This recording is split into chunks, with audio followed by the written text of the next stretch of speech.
इसमें लिखा है in the given figure DB is perpendicular to BC. DB जो है बीसी के ऊपर परपेंडिकुलर है, देखो बच्चा यहाँ 90 डिग्री बना रहे हैं। उसके अलावा क्या लिखा है, DE is perpendicular on AB. DE वाली लाइन सेगमेंट किसके ऊपर परपेंडिकुलर है, एबी के ऊपर, तो यहाँ एक 90 बनेगा और यहाँ भी एक 90 आएगा। उसके अलावा हमें कहा है कि AC is perpendicular on BC, और एसी जो लाइन सेगमेंट है वो बीसी के ऊपर परपेंडिकुलर है। और हमें प्रूव करना है साइड्स के रेशियो को इक्वल, जैसे कि BE upon DE is equal to लाना है एसी अपॉन बीसी। जो ये साइड्स है बच्चा, इन दो ट्रायंगल्स के पार्ट है, ट्रायंगल डी बीई और ए सी बी के। तो इन दोनों ट्रायंगल को हम सिमिलर कर दे तो हम साइड्स के रेशियो सेम ले सकते हैं। लेकिन ऐसा करने से पहले बच्चा ध्यान से समझना, हमें कॉरस्पॉन्डेंस, एंगल की कॉरस्पॉन्डेंस, वर्टेक्स की कॉरस्पॉन्डेंस पता होनी चाहिए कि ए किसके कॉरस्पॉन्डिंग है इसमें, या ई और सी कॉरस्पॉन्डिंग है, क्या कॉरस्पॉन्डेंस है ये हमें पता होनी चाहिए। तो ध्यान से देखो बच्चा, यहाँ पर इस ट्रायंगल में, छोटे वाले ट्रायंगल में ई जो है 90 है, ई 90 है यहाँ पर, यस सर 90 है, और बड़े वाले ट्रायंगल में सी 90 है। तो यानी कि जो वर्टेक्स ई है ना वो कॉरस्पॉन्डिंग है किसके, वर्टेक्स सी के। नेमिंग के लिए कर रहे हैं, नेमिंग अगर हम एक बार प्रॉपर हो गई ना बच्चा, और ये सिमिलर हो गए ट्रायंगल, हमने सिमिलर प्रूव कर दे, सिमिलर करना बहुत आसान है प्रूव, लेकिन उससे पहले कॉरस्पॉन्डेंस को पहचानना कि कौन सी साइड किसके कॉरस्पॉन्डिंग है वो इंपॉर्टेंट है, उससे हम करेक्ट रेशियो ले पाएंगे। तो सी और ई कॉरस्पॉन्डेंस है। अब दूसरी कॉरस्पॉन्डेंस ढूंढने के लिए बच्चा पहले मैं आपको कुछ बताना चाहता हूँ, जैसे कि क्वेश्चन में हमें कहा है कि डीबी जो है ना बीसी के ऊपर परपेंडिकुलर है। डीबी किसके ऊपर परपेंडिकुलर है, बीसी के। और एसी किसके ऊपर परपेंडिकुलर है, वो भी बीसी के। अगर टू लाइंस सेम लाइन के ऊपर परपेंडिकुलर होती है ना, ये याद रखना, two lines perpendicular to same straight line, तो वो एक दूसरे के पैरेलल होती है, ये आप माइंड में रख लो। Two lines which are perpendicular to same line are parallel to each other. तो हम ये कह सकते हैं कि DB is parallel to AC है। अब अगर डीबी एसी के पैरेलल हो गया बच्चा, तो ध्यान से समझना, जो ये वाला एंगल है, ये वाला एंगल जो ये बी पे एंगल बन रहा है, देखो बच्चा ये मैं हाईलाइट कर रहा हूँ, ये वाला एंगल, यानी कि एंगल डीबी, छोटे वाले ट्रायंगल में, छोटे वाले ट्रायंगल में एंगल डीबीई, एंगल डीबीई ये वाला एंगल किसके इक्वल होगा, बड़े वाले ट्रायंगल के ए के। तो ऐसा क्यों, क्योंकि देखो ये किस टाइप का एंगल हो गया, जेड वाले एंगल हो गए ना, एन जेड किसी भी तरह के, देखो ऐसे। तो ये एंगल जो होते हैं ना ऑल्टरनेट इंटीरियर एंगल होते हैं। ये जनरली एन जेड फ्लिप करके कैसे भी बनाते हैं, फ्लिप करके भी एन हो सकता है, सीधा एन भी हो सकता है, जेड भी हो सकता है। तो ये जो होते हैं ऑल्टरनेट इंटीरियर एंगल होते हैं। तो ये एंगल और ये एंगल ऑल्टरनेट इंटीरियर से इक्वल हो जाएंगे अगर हम एसी और डीबी को पैरेलल प्रूव कर दें, जो कि इधर मैं आपको बता चुका हूँ कि डीबी और एसी पैरेलल है। और क्यों पैरेलल है, बिकॉज ये दोनों एक सेम लाइन की बीसी के ऊपर परपेंडिकुलर है।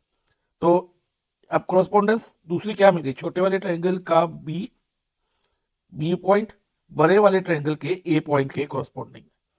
अब बच्चा तो तीसरा पॉइंट जो दोनों ट्रायंगल के बच गए, कौन कौन से बचे, इसके ई और बी हम ले चुके हैं, छोटे वाले ट्रायंगल का डी बच गया, और बड़े वाले ट्रायंगल का कौन सा पॉइंट बच गया, उसके सी और ए हम ले चुके हैं, तो कौन सा पॉइंट बचा है, बी वाला। तो इधर बी लिख देंगे, जो रिमेनिंग पॉइंट है वो लास्ट में लिख दो। तो अगर हम इन दोनों ट्रायंगल को सिमिलर कर देना बच्चा, इन ट्रायंगल ईबीडी और सीएबी में पार्ट्स दो एंगल इक्वल ले आए, तो हम इन दोनों ट्रायंगल को सिमिलर कर सकते हैं, और फिर साइड के रेशियो से जो हमने रिजल्ट लाना है हम ला सकते हैं। तो कैसे आप सिमिलर करेंगे, बहुत आसान है। अभी मैंने बताया यहाँ पर एंगल डीईबी, एंगल डीईबी किसके इक्वल है, एंगल एसीबी के। तो हम इधर लिख देते हैं angle DEB equal to angle ACB, और क्यों इक्वल है, दोनों 90 डिग्री है, ईच 90। क्वेश्चन में गिवन है देखो, क्योंकि डी परपेंडिकुलर ऑन एबी था और एसी परपेंडिकुलर ऑन बीसी था, तो ईच 90 हो गया। और अभी मैंने आपको बताया था क्योंकि डीबी एसी के पैरेलल है, तो जो ये वाला एंगल है ना, ये वाला एंगल, ये जो अभी मैं मार्क करके आपको दिखाता हूँ, ये वाला छोटा वाला डीबीई, छोटे वाले ट्रायंगल में डीबीई एंगल बड़े वाले ट्रायंगल के एंगल ए के इक्वल है। तो हम शॉर्ट में भी लिख सकते हैं, क्योंकि हमने ईबीडी बोल चुके हैं, तो एंगल बी, ईबीडी का एंगल बी बड़े वाले ट्रायंगल के एंगल ए के इक्वल है। तो angle B equal to angle A, alternate interior angle, क्योंकि डीबी पैरेलल टू एसी है, तो इधर लिख देना alternate interior angle as DB is parallel to AC. और डीबी एसी की जो पैरेलल है ये मैं आपको बता चुका हूँ, दो लाइन अगर सेम लाइन के परपेंडिकुलर होती है तो एक दूसरे के पैरेलल भी होती हैं, तो ये ध्यान रखना। तो अब ये दोनों ट्रायंगल हमारे ट्रायंगल ईबीडी सिमिलर हो गए किसके, ट्रायंगल सीएबी के। और नेमिंग हमेशा कॉरस्पॉन्डेंस के अकॉर्डिंग लिखना, और by which case, by A similarity rule. Okay, A similarity rule से हो गए। अब कॉरस्पॉन्डेंस लेते हैं बच्चा, जैसे कि इधर ईबी या बीई, एक ही बात है, क्योंकि क्वेश्चन में बीई लिखा था, हम बीई ले लेते हैं, ईबी को फ्लिप करके हम बीई भी लिख सकते हैं। तो बीई के कॉरस्पॉन्डिंग इस वाले ट्रायंगल में क्या है, अब जो ये नेमिंग करी है कॉरस्पॉन्डेंस के अकॉर्डिंग करी है, तो हम नेमिंग को यूज करके रेशियो ले सकते हैं, ये क्योंकि कॉरस्पॉन्डिंग साइड्स ही होंगी। तो बीई के कॉरस्पॉन्डिंग एसी होगा। देखो बीई ऐसे जा रहा है ना, तो ए सी हम नेम देंगे, BE upon A C is equal to, ध्यान से समझना बच्चा, अब इधर आप ले लो बीडी के कॉरस्पॉन्डिंग कौन सा है, ए बी। देखो सेकंड और थर्ड नंबर पे बी और डी है, और इस वाले ट्रायंगल में सेकंड और थर्ड नंबर पे ए बी है, तो B D upon A B equal to अब तीसरे कॉरस्पॉन्डेंस कौन सी होगी, ध्यान से समझना बच्चा, ये वाली साइड ई और डी, ई डी कह लो या डी कह लो, सेम बात है, क्योंकि इधर डी है तो इसलिए हम इधर डी ही लिखे तो बेटर रहेगा, क्योंकि क्वेश्चन के अकॉर्डिंग हम लेंगे डी। और डी के कॉरस्पॉन्डिंग क्या है, बी सी।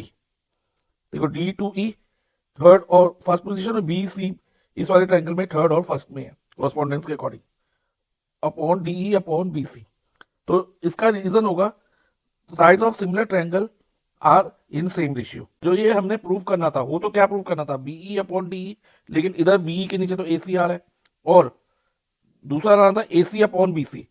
देखो इधर डिनोमिनेटर में तो बीसी आ रहा है, लेकिन ऊपर क्या आ रहा है, डीई। तो हम इन दोनों को इक्वेट करके कॉरस्पॉन्डेंस ला सकते हैं, और उसमें कुछ क्रॉस मल्टीप्लिकेशन वगैरह यूज करके भी कर सकते हैं, ये रिजल्ट ला सकते हैं जो हमारा है।